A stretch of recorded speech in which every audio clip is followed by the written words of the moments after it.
With the resignation this week of Hope Hicks, the latest in a string of White House communications directors who have gone on to presumably greater glory, President Trump lost one of his most trusted and valued confidants because Hope Hicks had been with him from the very beginning of the campaign and had been a truly trusted insider who gave a lot of good advice to the president. A lot of people said that she was the one that was getting him to throttle back a little bit on his tweets, for example. You know, the job of any senior staff at the White House is incredibly difficult. The hours begin dark early and they extend long into the night every single day. And the White House communications director in any administration is one of the toughest jobs. But in this administration in particular, it may be the toughest job because the fact of the matter is, when you boil all the fat away from the bone, President Trump is really the White House communications director. He sets the tone, he develops the message, he says what's on his mind, and the White House communications director has to follow suit. So the question now remains, where do they go? Inside or outside? That president was asked of Sarah Sanders at a press conference today. She said she didn't really know. But if they're inside, our old friend Mercedes Schlapp looks pretty good. A trusted advisor to the president, somebody that's in the communications shop now, has lots of White House experience, so there's my 10-cent plug for her.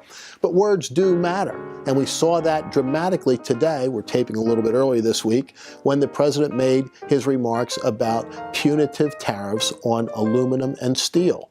Now, really, when you think about it, those kinds of tariffs are a tax. And so what happened? The markets plummeted 575 points at one juncture today, and our allies are unhappy, conservatives in Congress are unhappy. So let's see what actually happens when the true announcement on these tariffs is made.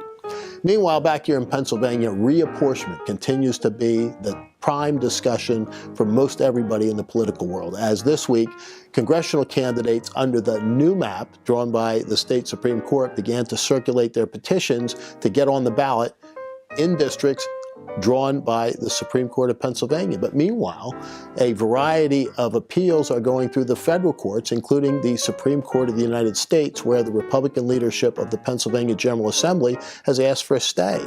We don't know what's going to happen with that, but it could happen before you actually get a chance to see this best 60 seconds. So anything is possible, and it is theoretically plausible that the 2018 elections will still be held under the old map. That, of course, opens up the door to a whole lot of other questions.